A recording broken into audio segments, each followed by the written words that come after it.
She said Reed was just a friend, but friends don't usually need homemade chicken soup delivered at midnight because they're stressed about law school exams. I'm Nolan, 32, and I spend my days developing genetic therapies at a promising biotech startup where precision and attention to detail literally save lives. I thought I understood relationships the same way I understood molecular structures, with clear boundaries and logical patterns. Harper was supposed to be my partner in building something meaningful together. I met Harper 3 years ago at a gallery opening where she was showcasing her freelance illustration work. She was talented, ambitious, and had this infectious energy that drew people to her. What I didn't realize was that some people never truly leave her orbit, even when they should. Reed had been Harper's boyfriend through most of college, and apparently, their breakup had been mutual and amicable. They remained close friends, which initially seemed mature and healthy to me. I respected that she could maintain adult relationships with people from her past. The first time I noticed something felt off was when Reed called Harper at 11 p.m. on a Tuesday, panicking about his constitutional law midterm. Harper immediately started pacing around our apartment, asking detailed questions about his study schedule and stress levels like she was his personal academic advisor. She spent 45 minutes reassuring him that he was brilliant and capable, using this gentle, nurturing tone I'd rarely heard her use with me. When she finally hung up, she seemed energized by the conversation, explaining that Reed had always been sensitive and needed extra emotional support during challenging periods. I found it odd but figured everyone had different friendship dynamics. The pattern escalated from there. Reed developed an impressive array of minor emergencies that always seemed to coincide with our plans. The weekend we were supposed to visit the new Contemporary Art Museum, Reed called in distress about his apartment being too cluttered to study effectively. Harper immediately postponed our date to spend Saturday helping him reorganize his living space, returning home exhausted and covered in dust. When I suggested we could reschedule for Sunday instead, she looked at me like I was being unreasonably demanding. Reed apparently needed Sunday to review everything they'd organized, and Harper wanted to be available if he had questions about his new filing system. I watched Harper transform into someone completely different when Reed's needs arose, dropping her usual casual demeanor to become this devoted caretaker who anticipated his every requirement. The cooking situation bothered me most.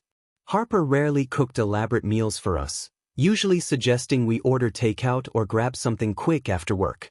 But Reed only had to mention feeling overwhelmed by his coursework, and suddenly Harper was preparing complex, nutritious meals from scratch. She'd spend hours making his favorite dishes, elaborate pasta sauces, perfectly seasoned roasted vegetables, homemade bread that filled our entire apartment with warmth she never bothered creating for me. She'd carefully pack everything in matching containers, drive across town through traffic to deliver them personally, and return home glowing with satisfaction about helping someone in need. She explained that Reed was too stressed to grocery shop or meal prep properly, and good nutrition was essential for academic performance. When I pointed out that most adults manage to feed themselves during stressful periods, Harper accused me of lacking empathy for people struggling with anxiety. The pharmacy trips were what finally made me voice my concerns directly. Reed claimed that crowded spaces triggered his panic attacks, making it impossible for him to pick up his prescription anxiety medication. Harper volunteered to handle these errands regularly, treating it like a normal favor between friends. I watched her rearrange her entire illustration deadlines to accommodate Reed's pharmaceutical schedule, driving to 3 different pharmacies when his usual location was out of stock, calling his doctor's office to clarify dosage instructions, and even researching potential side effects to discuss with him later. When I suggested that Reed could use delivery services or ask family members for help, Harper became defensive. She insisted that emotionally intelligent people understood the importance of supporting friends through difficult transitions. According to Harper, my discomfort with their dynamic revealed my own insecurity and jealousy rather than any legitimate concerns about boundaries. She made me feel like questioning Reed's convenient helplessness somehow made me a lesser person, someone who lacked the emotional sophistication to understand complex human relationships. Reed seemed to develop convenient crises whenever Harper and I planned romantic evenings or weekend getaways. The night I made reservations at the restaurant where we had our first date, Reed called sobbing about failing his mock trial performance. Harper immediately canceled our dinner to rush over with comfort food and moral support, leaving me sitting alone at our kitchen table staring at the flowers I'd bought for our anniversary. When I suggested that Reed's timing seemed suspiciously coincidental, Harper accused me of being paranoid and unsympathetic to mental health struggles. She reminded me that Reed had always been fragile, and abandoning him during vulnerable moments would be cruel and heartless. I started questioning my own judgment, wondering if I was being unreasonably possessive or failing to understand healthy friendship boundaries, but something deep in my gut kept insisting that this wasn't normal friendship behavior. The Cambridge opportunity arrived like a gift from the universe, except Harper treated it like a personal attack on her carefully constructed world. I received the fellowship offer on a Thursday morning, a prestigious position developing genetic therapies at one of the world's leading research institutes, the kind of career-defining opportunity that scientists dream about for decades. My department head called it a once-in-a-lifetime chance to work with Nobel laureates on breakthrough treatments that could revolutionize medicine. I was practically vibrating with excitement when I called Harper to share the news, expecting her to be thrilled about this incredible step forward in our future together. Instead, her first response was asking how long the fellowship lasted and whether I'd considered the impact on other people's lives. Reed was facing a potential academic probation hearing next month, she explained with the same urgency she'd used to describe a family emergency. His constitutional law grades had been struggling, and he desperately needed her emotional support during this fragile time in his life.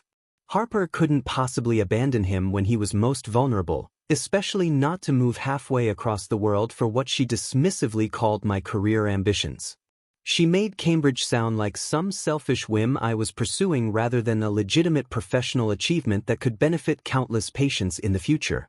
I spent weeks trying to help Harper understand the significance of this opportunity, showing her research papers from the Cambridge team, explaining the potential impact of the genetic therapy work, even calculating how much our combined income could increase if I established connections in international biotech markets. None of it mattered because Reed's academic crisis took precedence over everything else. Harper spent her days coaching him through study sessions, reviewing his class notes with him over video calls, and providing constant reassurance that he was smart enough to overcome his legal studies challenges. She treated his potential academic probation like a life-threatening emergency that required her immediate and sustained intervention. 8 months later, lightning struck twice in the form of a pharmaceutical research position in Tokyo. The opportunity was even more extraordinary than Cambridge, a chance to work with a team developing revolutionary cancer treatments that could save millions of lives. The research facility offered cutting-edge equipment, international collaboration opportunities, and the kind of resources most scientists only fantasize about accessing. I'd been specifically recruited based on my previous work, and the team leader emphasized that positions like this became available maybe once every decade. I presented the Tokyo offer to Harper with careful preparation, complete with detailed information about the research project, living arrangements in Japan, and potential career trajectories for both of us in the international market. Harper's response was swift and decisive: absolutely not. Reed was now preparing for the bar examination, and according to Harper, this represented the most stressful period of his entire life. He needed daily encouragement calls, weekly study sessions where she helped him organize materials, and constant emotional support to maintain his confidence levels. Moving to Tokyo would mean abandoning Reed during his greatest hour of need, and Harper refused to be the kind of person who prioritized personal advancement over loyalty to friends who depended on her. She accused me of being fundamentally selfish for even considering opportunities that didn't account for Reed's emotional well-being and academic timeline. The way Harper framed these decisions made me feel like a monster for wanting to advance my career. She insisted that meaningful relationships required sacrifice and compromise, and my unwillingness to structure my professional life around Reed's various crises revealed serious character flaws. According to Harper, truly supportive partners understood that some things mattered more than money or prestige, things like being present for people who needed you, maintaining loyalty during difficult periods, and putting human connections before personal ambition. She made it sound like I was choosing selfishness over love, career advancement over relationship commitment.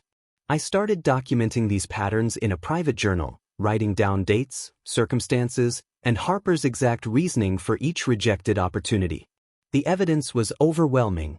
Every major career decision had been filtered through Reed's needs first, my aspirations second, and our relationship's future a distant third. Harper's definition of partnership apparently meant that my professional growth should be indefinitely postponed whenever Reed faced academic pressure, social anxiety, or general life stress. I began questioning whether this was normal friendship behavior or something more troubling that I couldn't quite identify yet. The London opportunity was my final chance at international research advancement, and somehow I knew it would be the make-or-break moment for everything I'd been building toward professionally. My department head presented the position with unusual gravity, explaining that the innovative gene therapy research project represented cutting-edge work that could revolutionize treatment for hereditary diseases affecting millions of patients worldwide. The research team had specifically requested me based on my published work in genetic modification protocols, and the program would be closing permanently after this recruitment cycle due to funding limitations. This wasn't just another career opportunity, it was my last realistic shot at joining the international scientific community at the highest level. That same evening, while I was still processing the magnitude of this offer, I discovered Harper had been secretly operating as Reed's personal career consultant for months. I came home early from the lab to find Harper's laptop open on our kitchen table, displaying detailed email chains where she'd been coaching Reed through mock job interviews, helping him select professional wardrobes for law firm meetings, and even editing his cover letters for prestigious legal positions. The level of involvement was staggering. She'd researched salary negotiation tactics for him, compiled lists of potential networking contacts, and created comprehensive preparation materials for his bar exam that were more thorough than anything I'd seen professional tutoring services provide. Harper had been investing hours daily in advancing Reed's career prospects while simultaneously dismissing my own professional aspirations as secondary concerns that could wait indefinitely. When I confronted Harper about this secret career mentoring relationship, she became immediately defensive and tried to reframe the situation as normal friendship support. She insisted that helping friends succeed professionally was something emotionally mature people did naturally, and my discomfort with her involvement in Reed's career development revealed my own petty jealousy rather than any legitimate boundary concerns. According to Harper, truly supportive friends helped each other navigate challenging transitions, and Reed's entry into the competitive legal profession required extensive guidance from people who understood his unique strengths and vulnerabilities. She made it sound like I was unreasonable for expecting her to prioritize my career advancement over Reed's need for professional development assistance. The argument escalated when Harper accused me of trying to control her friendships and isolate her from people who genuinely needed her support. She insisted that my pattern of questioning her relationship with Reed demonstrated possessive tendencies that made her uncomfortable about our future together. Harper portrayed herself as someone caught between a controlling boyfriend who wanted to limit her social connections and a vulnerable friend who depended on her emotional stability during crucial life transitions. She made me feel like the villain in our relationship for expecting her attention and support when Reed's needs were obviously more pressing and immediate than my own. The breaking point arrived during my company's annual research presentation, where I was scheduled to receive formal recognition for breakthrough work that had taken months to develop and could potentially lead to patent opportunities. This was supposed to be one of the most important professional moments of my career, the kind of achievement that validates years of dedicated research and opens doors to future advancement. Harper had known about this presentation for weeks, had helped me practice my acceptance speech, and had promised to attend as my supportive partner. Instead, she missed the entire event to accompany Reed to a networking reception because he claimed to be too nervous to attend alone. I stood on stage accepting recognition for work that could impact thousands of patients, scanning the audience for Harper's face and finding only empty chairs where she should have been sitting. While I was explaining complex genetic modification techniques to industry leaders and potential collaborators, Harper was across town holding Reed's hand through cocktail conversations with lawyers he'd never met before. She returned home hours later, glowing with excitement about the professional connections Reed had made and the positive feedback he'd received from potential employers. Harper spent 20 minutes describing every detail of Reed's networking success while barely acknowledging that she'd missed the most significant professional moment of my career. When I expressed disappointment about her absence, she accused me of being selfish and unsupportive of her friendships. According to Harper, Reed's networking event had been a once-in-a-lifetime opportunity that required immediate support, while my research presentation was just another work obligation that would be repeated annually. She genuinely couldn't understand why I'd prioritize my professional recognition over Reed's emotional needs during such a crucial career development moment. That night, lying in bed listening to Harper enthusiastically text Reed about follow-up strategies for his new professional contacts, I realized that our relationship had become a three-person arrangement where I consistently ranked third in importance. Harper's priorities were crystal clear: Reed's immediate needs, Reed's long-term success, and somewhere far down the list, my own aspirations and achievements. I was expected to be endlessly understanding about her devotion to Reed's well-being while my own professional milestones were treated as inconvenient distractions from her real focus. I quietly accepted the London position without informing Harper, a decision that felt both liberating and necessary after months of watching my career opportunities get systematically dismissed in favor of Reed's endless emotional emergencies. The Research Institute required a 4-week advance commitment to secure laboratory space and begin visa processing, so I discreetly handled all the preliminary arrangements while maintaining normal routines at home. During this month of secret preparation, I decided to systematically observe Harper's daily interactions with Reed, documenting patterns I'd been too trusting or too busy to notice before. What I discovered was far more extensive and intimate than I'd ever imagined possible between supposedly platonic friends.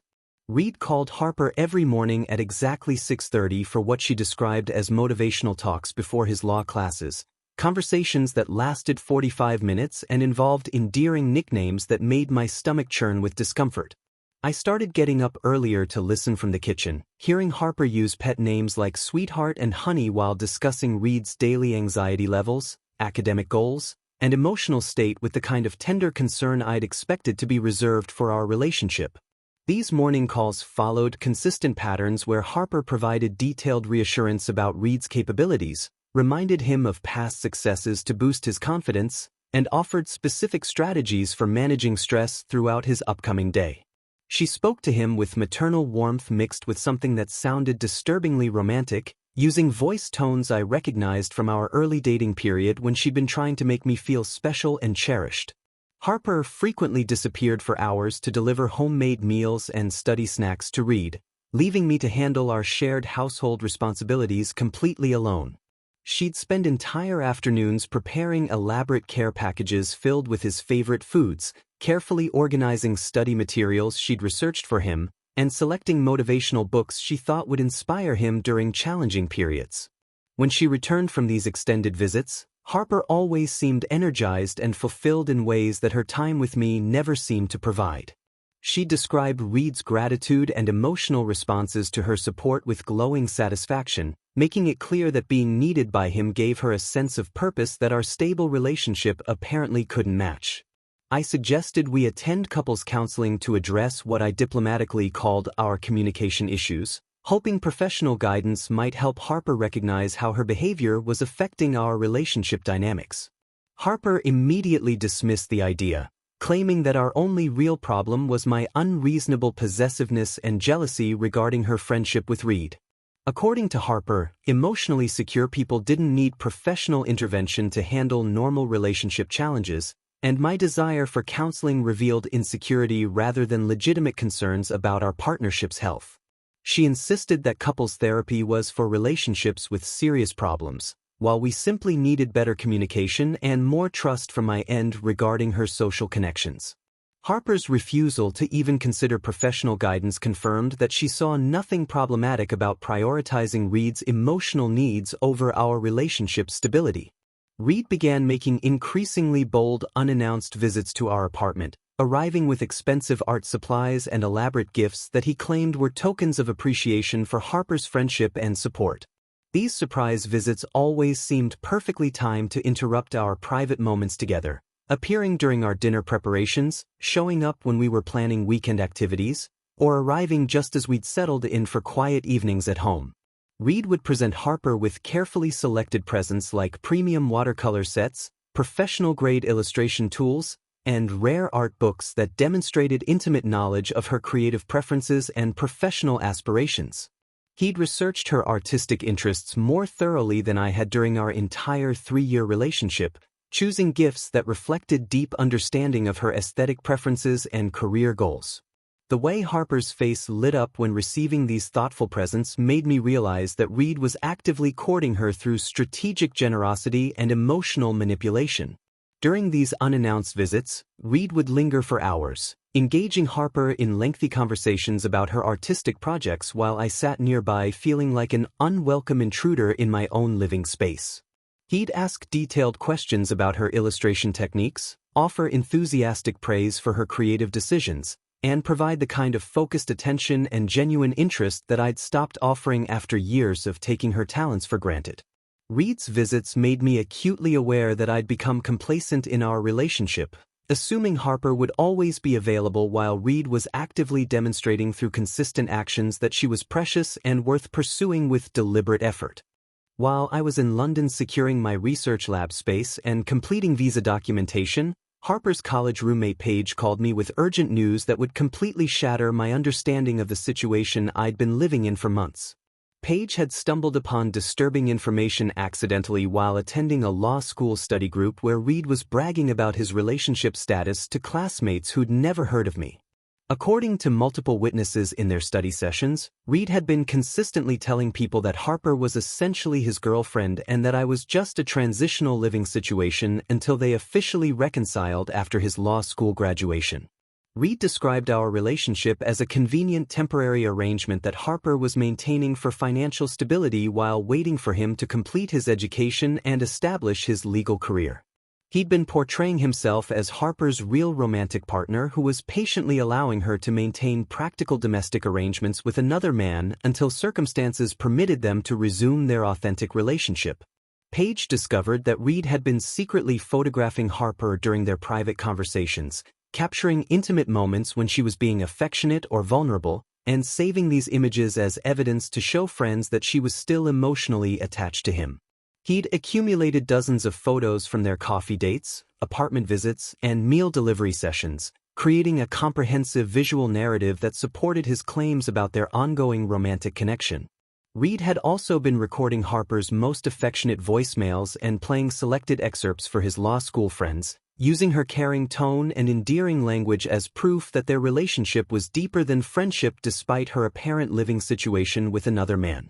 Most shocking of all was Paige's discovery that Reed had been systematically manipulating Harper's emotions through fabricated crises and staged vulnerability, while simultaneously bragging to classmates about his psychological control over her responses.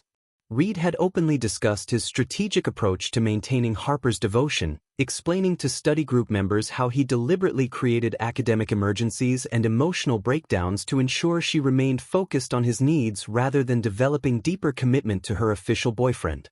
He described specific tactics for timing his crisis calls to interrupt our romantic plans, methods for making his problems seem more urgent than my professional opportunities, and psychological techniques for making Harper feel guilty whenever she prioritized our relationship over his immediate requirements.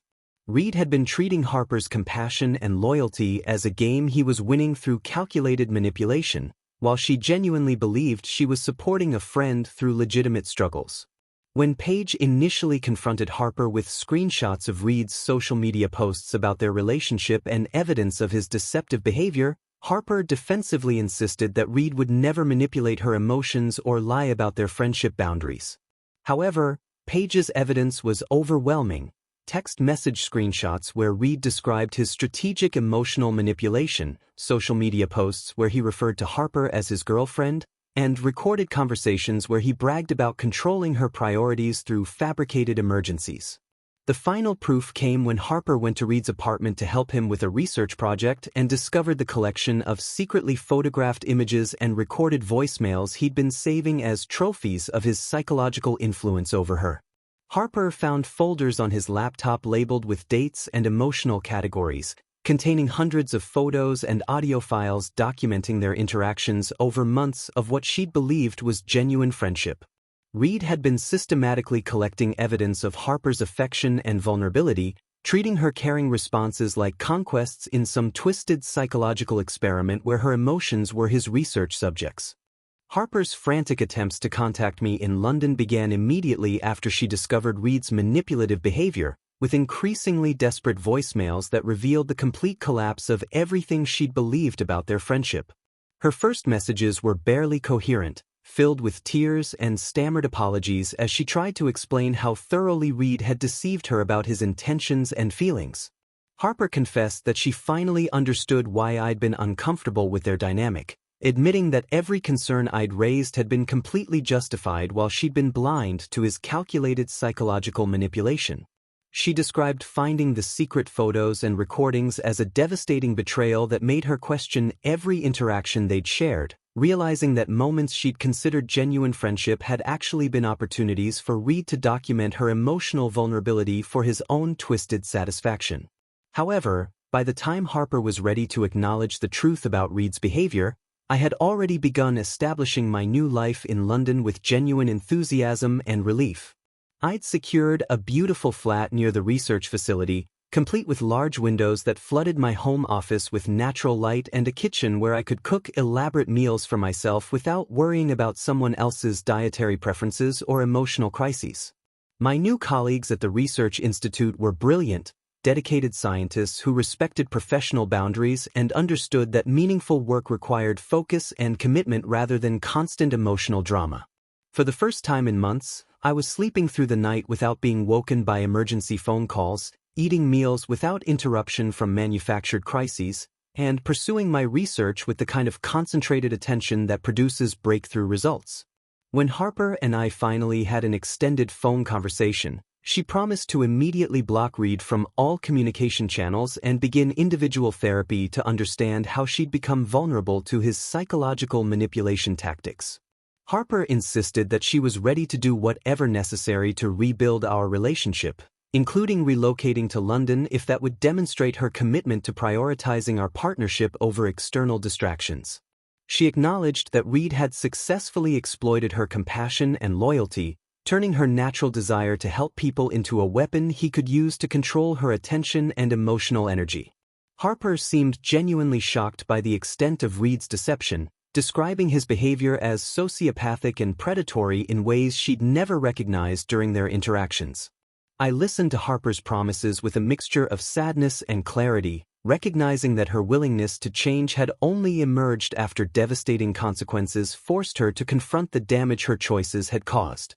While I appreciated her newfound understanding of Reed's manipulation, I calmly explained that trust, once systematically eroded through years of misplaced priorities, couldn't be rebuilt simply through promises made only after the truth became impossible to ignore. Harper had repeatedly chosen Reed's manufactured emergencies over my legitimate professional opportunities, dismissed my concerns as jealousy rather than valid observations, and treated my career aspirations as secondary to his emotional needs. The pattern had been consistent and deliberate, revealing fundamental differences in our values and priorities that extended beyond Reed's specific manipulation. Harper's relationship with Reed had exposed her willingness to sacrifice our partnership for someone who claimed to need her more, and that tendency toward emotional triangulation would likely manifest again with different people in different circumstances. 1 year later, my life in London had flourished beyond anything I'd imagined possible when I was trapped in that suffocating triangle back home. My genetic therapy research had earned recognition from the international scientific community, with breakthrough results that positioned me for tenure-track opportunities at prestigious universities across Europe. I'd begun a healthy relationship with Evelyn, a museum curator who naturally maintained appropriate boundaries with all her past relationships and understood that genuine partnership meant consistently choosing each other rather than external drama. Evelyn appreciated my dedication to meaningful work, celebrated my professional achievements without resentment, and created the kind of supportive domestic environment where both partners could thrive individually and together. Meanwhile, Harper's life had completely collapsed after Reed's manipulative behavior was exposed to their mutual social circle. She lost several major illustration contracts when Reed sabotaged her professional reputation out of spite, spreading rumors about her reliability and emotional stability to potential clients who'd been considering her for high-profile projects. Harper had to move back in with her parents due to financial instability, since she could no longer afford her apartment without the shared expenses I'd been covering during our relationship. The career momentum she'd built as a freelance illustrator evaporated when Reed's vindictive response to being exposed destroyed the professional networks she'd spent years developing. When Harper made a surprise visit to London attempting one final reconciliation effort, I politely but definitively declined her desperate proposal to start over in a new country where Reed couldn't interfere with our relationship. I explained that I had found genuine happiness with someone who consistently chose our partnership rather than someone I had to constantly convince to prioritize our relationship over external manipulation and manufactured emergencies. Harper seemed genuinely shocked that I'd moved on so completely, apparently expecting that I'd been waiting for her to finally recognize the truth about Reed's behavior and return to rebuild what we'd lost. She'd assumed that our relationship had been paused rather than permanently ended, not understanding that trust and respect, once systematically destroyed through months of deliberate choices, couldn't be restored through apologies offered only after devastating consequences made denial impossible. I wished Harper well in her recovery from Reed's psychological abuse, but I'd learned too much about my own worth to accept someone back who'd treated our partnership as secondary to someone else's supposed emotional needs.